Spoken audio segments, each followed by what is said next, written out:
Right, so I've got one of these newer Shark Rotator Hair Pro power fins, whatever you want to call it. This particular model is a ZU102, but I'm sure it's very similar to all the other rotators that Shark has out at the moment. This one is not a lift-off, so unfortunately we can't really break it down too much, but I am going to break down and remove all the modular pieces to make this just easier for us to work on, because there's going to be a lot of plastic that comes off this machine to replace that cord. Now, let me preface this by saying, if you've never done a cord or a cord that's this intensive before on a vacuum, watch this whole video, see if it's something that you can manage. If not, take it to your local vacuum shop and they'll set you up with a new cord. You may or may not, I may or may not, break things pulling them off. These vacuums are designed to be disposable. They are not designed to be taken apart like this and fixed. Shark has done their due diligence in making a disposable consumer product. One more time, please watch this entire video before you make the decision to replace the cord on your Shark vacuum. You're going to need what's called a Torx security bit to remove it. It's like a regular Torx, except it's got the little hole there in the middle. Make sure you get the security bits. Once again, Shark does this kind of stuff on purpose to make it more difficult for the end user to pull everything apart.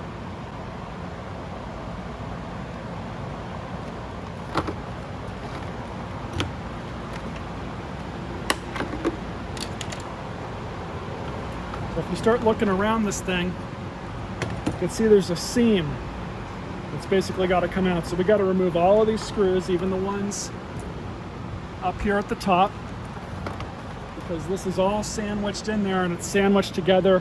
The tolerances are very tight. But we also have some screws here over the motor cover. I'm going to pull this off so we can pull the motor cover off.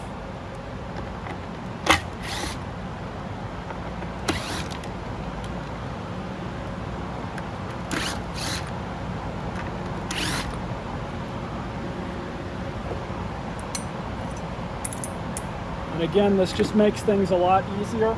Now we have to use some nylon pry tools in order to pop these tabs on the side.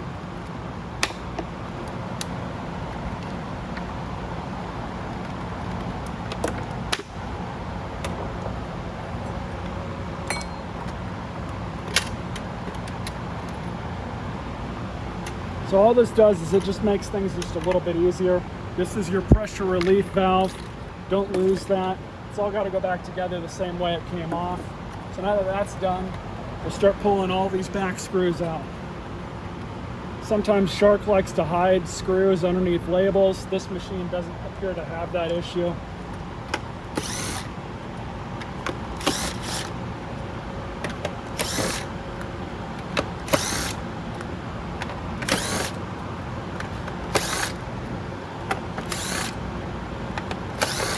Got a couple more screws up here.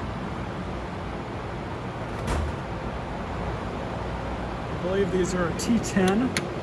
Yep, they are.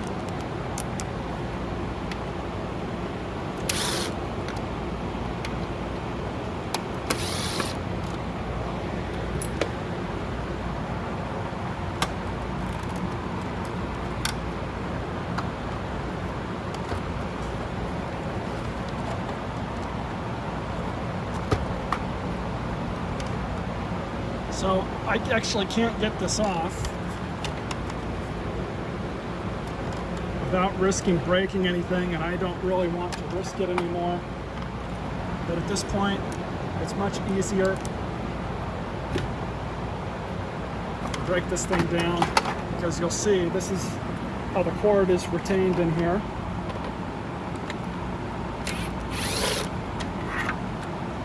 Let's pull the cord back. Like that.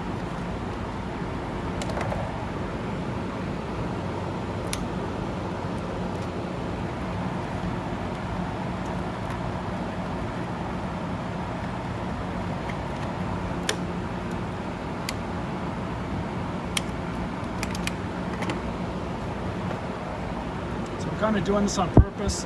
Cut this one a little short. Because now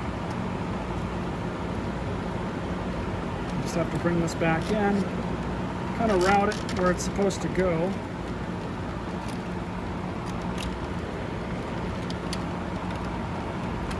And that's more than enough wiring for us.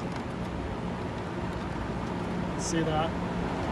So I just have to prep these two wires.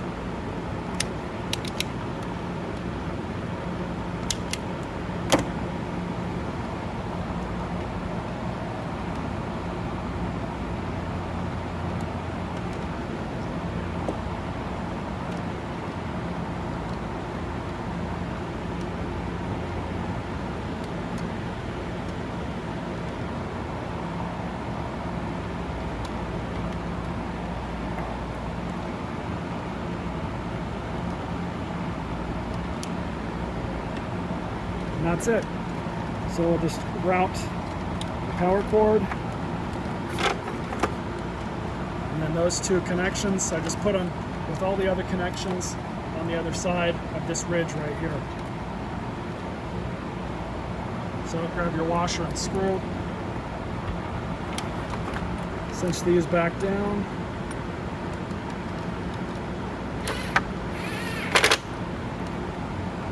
Simple as that. So now everything just goes back together in the reverse order that it came off. And of course, the motor cover with your pressure relief, that goes back in first into that hole. Then the spring and the cover itself.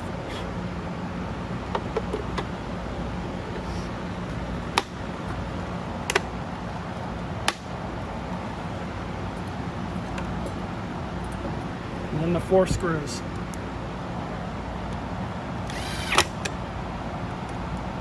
So this thing actually has a clog.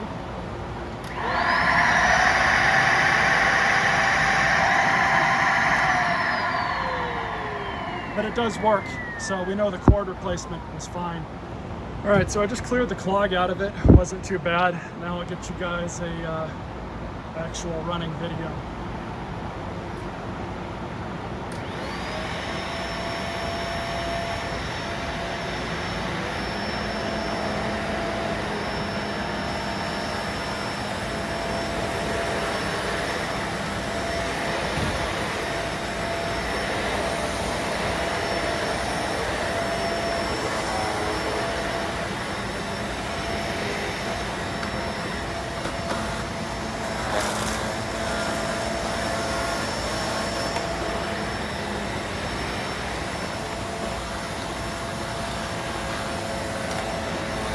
Well, that'll make somebody a decent vacuum. This is going to be a donation unit. Stay tuned for more videos.